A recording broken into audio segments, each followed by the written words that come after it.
Hey guys, Matt Goodwin. Well, you might have thought that the new Labour government was going to be liberal, tolerant, enlightened, was going to govern Britain from the centre, was going to be responsible. That's what Keir Starmer told us. But actually, that same Labour government just declared war on free speech and free expression. What do I mean? Well, a few years ago, myself and some other academics were so concerned about what was happening in the universities in Britain that we decided something had to be done. We were watching many of our friends who held views that didn't really conform with the liberal progressive orthodoxy on campus be bullied, harassed and chased out of their jobs. You might remember people like Kathleen Stock, Nigel Biggar, Noah Carl, Eric Kaufman, Jordan Peterson. The list goes on, there's a lot of them. Basically, people who held views that weren't consistent with the new zeitgeist on campus were being persecuted because of those views. So we thought something had to be done.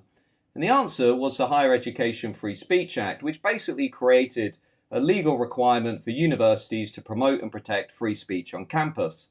It basically meant that speakers couldn't be disinvited, academics couldn't be sacked because of their political views, and students would have to be presented with the full range of ideas and beliefs that exist in wider society, because that's what university is for. We're not here to create political indoctrination camps.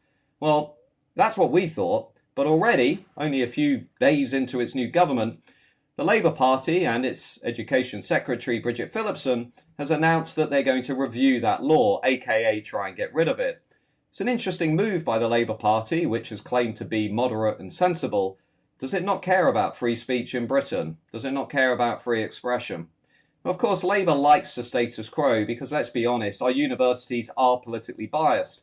Between the 1960s and today, the ratio of left-wing academics to right-wing academics has gone from 3 to 1 to nearly 10 to 1.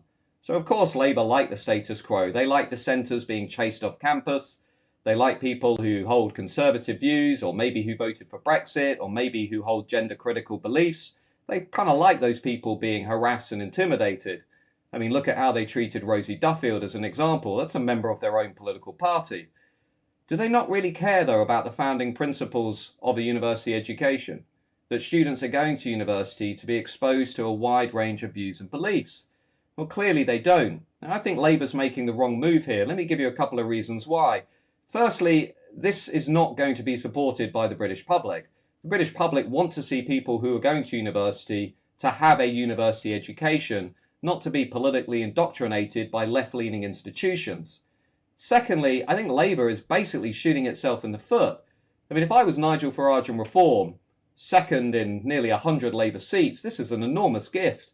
I'm not only going to attack Labour on immigration, I'm now going to attack Labour on free speech. This is a party that basically wants our public institutions to become fully woke. This is a party that has no interest in preserving all those ancient British traditions of individual liberty, tolerance and Enlightenment values. That's what I'd be doing if I was Nigel Farage, and I imagine Labour will soon feel the force of that. So what can you do if you think Labour's making the wrong move on this issue? There's a couple of things. The first is you can write to your local MP.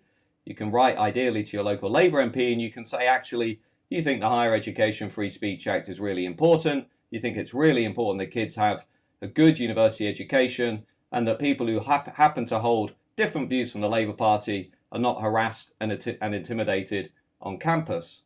Second thing you can do is join us at mattgoodwin.org. We've got 40,000 like-minded people where we're debating and discussing these issues on a daily basis. And I think the third thing we're all going to be doing is watching this Labour government very closely, because clearly it's not what Keir Starmer told us it was.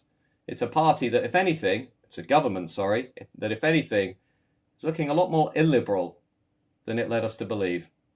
Matt Goodwin, speak to you soon.